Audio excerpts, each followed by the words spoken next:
Hello and welcome to episode 17 of The List Makers for another big and fun topic. This is, of course, a MIDI podcast from the Doctor Who show. We take a top 5 topic, we each create our lists, and then we discuss them and hopefully have a good chat. Today's topic is top 5 target novels. I'm Dave. I'm Rob. And welcome back for our 17th episode. Yes, we've done so many of these already. It's amazing. It has, and we've still got so many topics we can do. And listeners, please do send in if you have ideas for topics. I know we've had a couple of listener topics so far already. Mm-hmm. Yes. Rob, top 5 target novels. There's only about 160-something to choose from. But I reckon we'll have snaps, Dave. How many snaps do you reckon we're going to have? I reckon 3. 3. Very, very possible looking at my list. Four's not out of the question. But it's your turn to go first. All right, I'll be the sacrificial lamb. In at number 5, I'm going with Earthshock by Ian Marter. I feel Ian Marter is a bit of a forgotten man when it comes to target novels. Everyone talks about Uncle Terence, and then there's the authors who novelise their own scripts, and people quite rightly find them fascinating, because they're novelising their own scripts. Yet the fact that Harry Sullivan himself also wrote some of the novels, and wrote them in a damn good way too, seems to pass people by. I know people listening to this are probably throwing things at their car stereo and saying, duh, Rob, of course I know Ian Marter. And yes, you do. But broadly, he's not a name I see people go on about with regard to the target novels. And that's such a shame, because he writes them so well, as I said. So I could have really picked any of the novels here, but I went with Earthshock because it's a Davo story I liked. There, full stop. But truly, there's a ton of differences between the book and the TV episode. Many of them you have to know the TV story inside out to really detect that, oh, that lines with another character, or oh, that character's acting differently in that scene. But one overriding thing is that the Cybermen aboard the freighter are actually very, very hard to kill. And I think that's far more realistic as to what Cybermen are. But I understand why on TV they just have to be zapped and then it's on to the next scene. But anyway. True. Moving on to number 4. Number 4. I've gone with The Massacre by John Luca Rotti. This is an interesting one, and a backstory that I didn't really know at all when I was an early teen in the late 80s and reading this the first time. But basically, John Luca Rotti was pretty unhappy with the TV version of The Massacre, which was heavily rewritten by the script editor at the time, which was Donald Tosh. When the chance to novelise the story came up, Luca Rotti couldn't actually go back to his original scripts, as they were gone, and he didn't fancy novelising the story as it existed, because the audio exists, because that was Tosh's version, to his mind. So he did something pretty wild. When you think about it, he started again, researching and then effectively writing a whole new story set in the same period. So little did I know as a kid, but this wonderful story I was reading wasn't really the great lost story at all. And in a particular way, you could say it's one of the first, or maybe the first, original Doctor Who novel not based on a TV story. It even starts and ends with the Doctor explaining his actions to the Time Lords. So, it's a very different beast to what the real story was like. It is. Number 3. Number 3, Remembrance of the Daleks by Ben Aronovich. This has to be here because just as it was part of a real upswing for the TV stories, it's important as a novel too. Like the Curse of Fenric novelisation, Aronovich was given unlimited word count, and with Peter Darvill-Evans now editing The Range and with the New Adventures also kicking off under him, his writers were encouraged to take a more adult-oriented approach. So if you like Remembrance on TV, the novel is like Remembrance, the special edition, or the uncut edition, that sort of thing. Characters get backgrounds, the countermeasures group is explained further, the Daleks are deadlier and they do cool things they couldn't do properly on TV. I think one drives through a wall, chasing after the Doctor and Ace. That's so cool. There's even some Davros backstory and what it's like to be on the surface of Skaro when the Hand of Omega obliterates it. It's not just a little flash on the screen. So, yeah, if the TV story thrills you and you've never read this book, please do so.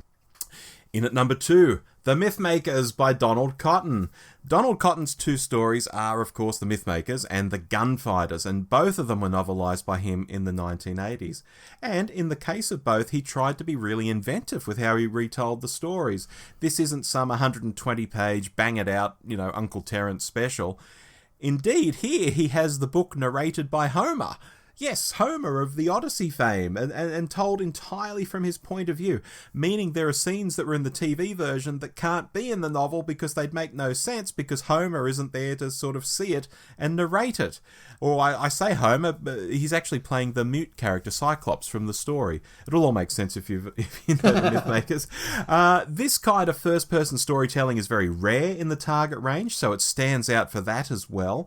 But why it makes my list is, let's face it, The Mythmakers is one of those missing stories that intrigues people, and although we have the audio, telesnaps are non-existent and very little footage shot by fans off their TV exists with their old home movie cameras, so it's really this great missing thing that we get to have some insight through the novel by the guy who wrote it. I think that's really cool. And finally, Dave, in at number 1, I've been talking long on these because I love all of them, The Auton Invasion by Terrance Dicks. This is an easy choice, and I'll be surprised if we don't snap on this, Dave, because it's Terrance's first Doctor Who novelisation, and in some ways it was probably his best. While a lot of his target work, as I've sort of hinted at earlier, was just grabbing a script and stretching it out, adding a little bit of whatever's needed to get a result, a 120-page special, this first time around, I get the sense he's like, right, I get to go crazy here and write a novel. So he starts off with the War Games, the end of the War Games, and goes from there, and he fleshes it out in this marvellous way. And, I mean, it's a great story to begin with, but Uncle Terrance turns it into something else that you really have to read to believe that Terrance could do this stuff. And, oh God, whether the later stuff suffered because he was so busy and just had to churn it out, or whether it was a case of, oh, I really don't have to put that much effort into these each time, and the results are perfectly fine. I don't know.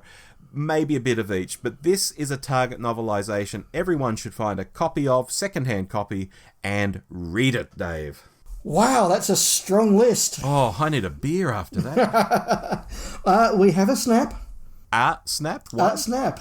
Oh, this will be really interesting then. It will. Now, I've imposed a rule on myself. I don't know whether you have also imposed this rule, or it's just coincidence that you have followed this rule.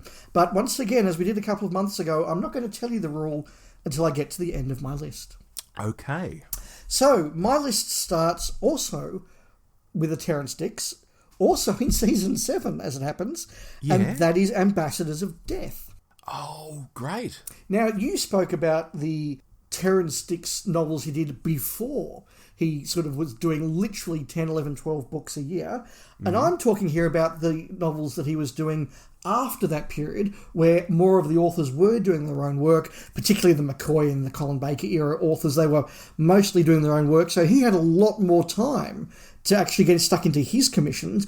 And I think The Ambassadors of Death is one of those ones that really is the benefit for it.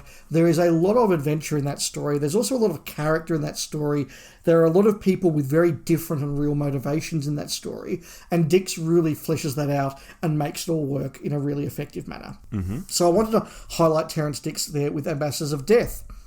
Number 4, and really it's 4A and 4B, because that is The Daleks Master Plan Volumes 1 and 2 by John Peel. Nice. Now, Rob, you may remember there was a time when the target novelizations were getting towards the end, and there were a lot of Dalek stories that were missing because Terry Nation had to give approval to use the Daleks, and then the individual authors, Saywood and Whittaker and Nation, all had to give permission, and those ducks were not aligning until John Peel somehow befriended Terry Nation, and suddenly he was able to do The Chase and the Daleks Master Plan, and then eventually got the Whittaker estate to agree and did Power and Evil as well. But this was a big deal in fandom, and they are such good novels. Peel uses the 2 volumes to really again flesh out the Daleks Master Plan, to again give that real sense of adventure, that real epic galactic adventure that is the Daleks Master Plan. Peel gets the Daleks. Yeah, he loves the Daleks. He has in his own mind a way that the Daleks are set up and how their society works and how their hierarchy works, and he really gets into it, and that makes for a really strong adventure. Number 3 is one you mentioned, but it wasn't on your list, and that is The Curse of Fenric by Ian Briggs. Okay, yep. Look, just as you mentioned with Remembrance of the Daleks, this is the original author coming back and really putting extra work and effort into his story. He's adding in scenes that didn't make the televised version. He's adding character backstory that, just couldn't be put onto the television screen. A lot of the discussions about the sins of characters' pasts, whether it's the women, whether it's the men, things they've done for which they might be judged by society and therefore by the Haemavors, is all in there. It gives backstory to Fenric that really adds a lot of depth. And besides that, it's just a really good, gripping adventure. And another one of those strong McCoy stories, which brings us to our snap. Yes. I think this was inevitable. I think if you said to our listeners which book they both have to have on this list, it would be Remembrance of the Daleks by Ben Aaronovitch. I can again remember being in fandom when this book hit the shelves, and it almost was discussed in whispered, hushed tones. Have you read Remembrance of the Daleks yet? No, you must. Go get it now. You must read this. It was a big deal then. It's still a big deal now for all the reasons you said. Look, it's a cracking adventure. Even on television, we both rate it as one of the top sort of 10, 15 stories of all time. Yeah. And it is... Look, everything you say is what I want to say. You used all my examples. Apologies. The backstory of Davros is really effective. That moment where they give him the suicide button because they decide no one could live looking like he lives, but his will to conquer gets him through. The moment of the leopards on Skaro looking up and seeing the sky melt. Yeah. Really effective bits of writing that both of us have independently remembered and brought out. So that just shows what these bits are like. Really, really good. Number one is by Malcolm Hulke, and it is The Cave Monsters. Now, great. I don't know whether this is my number one target book because it's my favourite Doctor Who story, or I don't know whether it became my favourite Doctor Who story in part because the novelisation was so good and added so much to the television. But I think there is a little bit of chicken and egg happening in all this. Malcolm Hulke is an extraordinarily good writer. He wrote some excellent TV stories and wrote many, many good target books.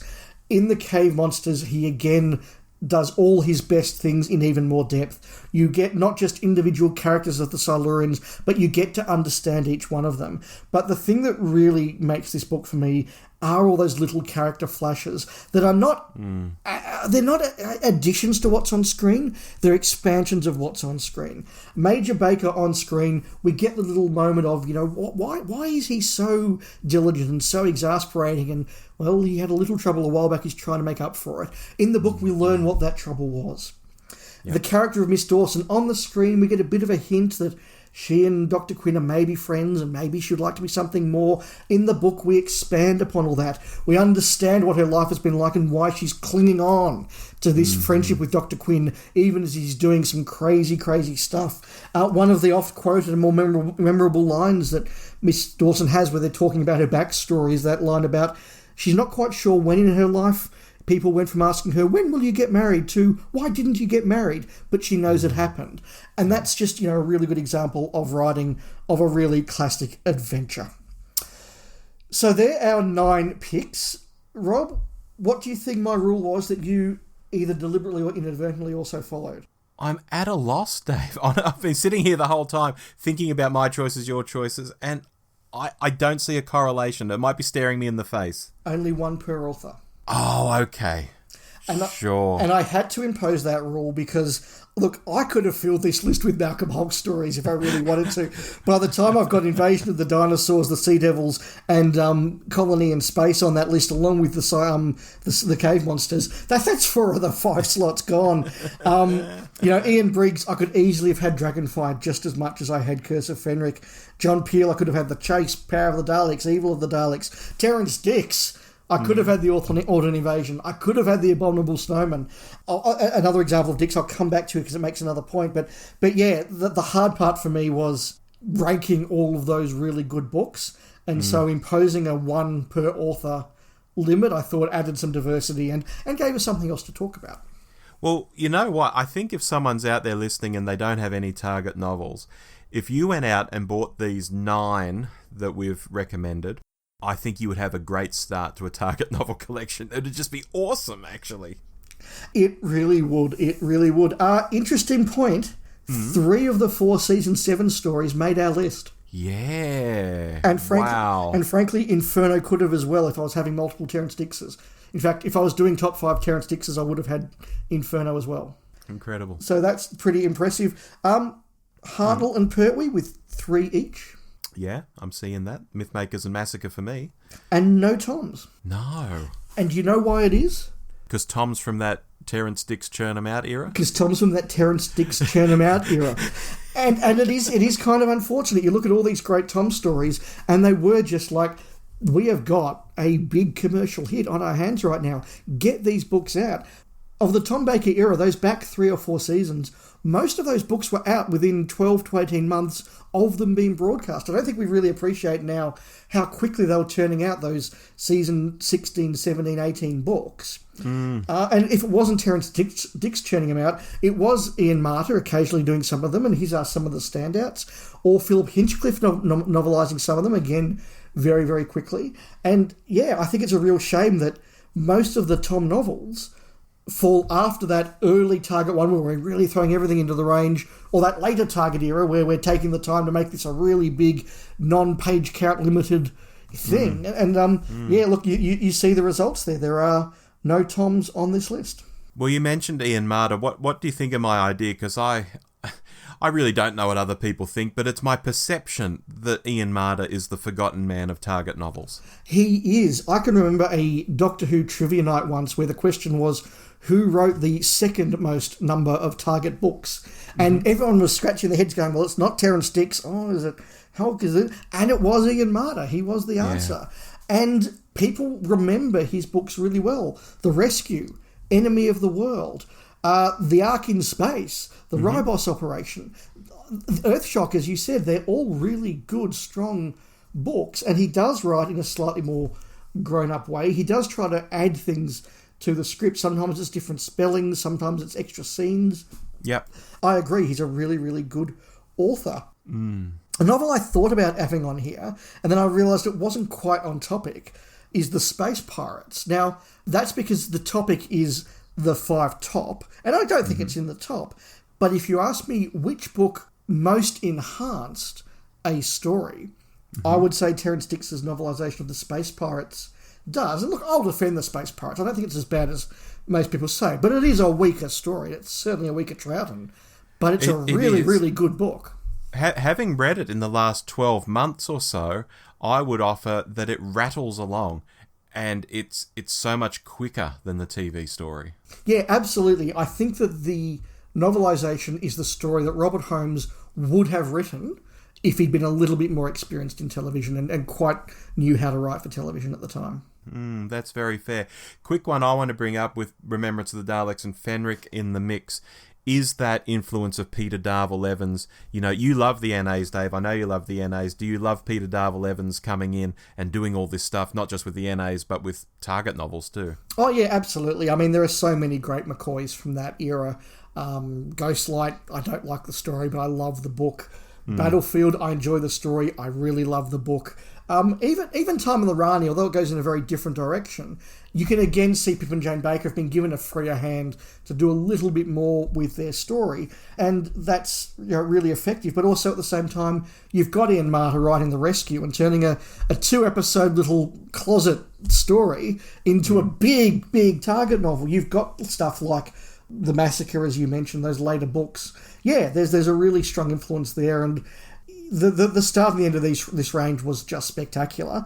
And we've got references, I mean, Cave Monsters, Autons from the start, and a lot of stuff from the end. Yeah. I think Peter Darvill Evans is one of the unsung heroes of Doctor Who. I think he absolutely is. He clearly loved the show. He clearly loved working on the show. And the way in which, in both his Target books and his Virgin New and Missing Adventures, he did create a proper universe in which Doctor Who worked, and then also commissioned non-fiction books to expand that as well. I think that's a really good call, Rob, a really good call. All right. Shall we end on that? We should end on that because we are out of time. We could talk about the Targets at length. Hell yes. Any fan that grew up in our era absolutely could. It's a big part of Doctor Who fandom. So I enjoyed talking about that. But I reach once again into Turlo's How to Wrestle On, and we have another topic which I think will give us a lot of options. I predict one definite snap, but maybe no others. We'll see. Yeah. It is top 5 companions. Oh, wow. Across all of Doctor Who? Across all of Doctor Who. There are no caveats on this one, so Blimey. lots of choices. That's why I think there might only be the one snap, because we have so many. And I'm going to write down here on my desk Yeah? what I think that snap's going to be, Okay. and I'll put it aside for when we record in the future. Wow, okay. But until then, we'll make some more lists next month. I've been Dave, And I've been Rob. and we'll speak again soon. Bye. Bye.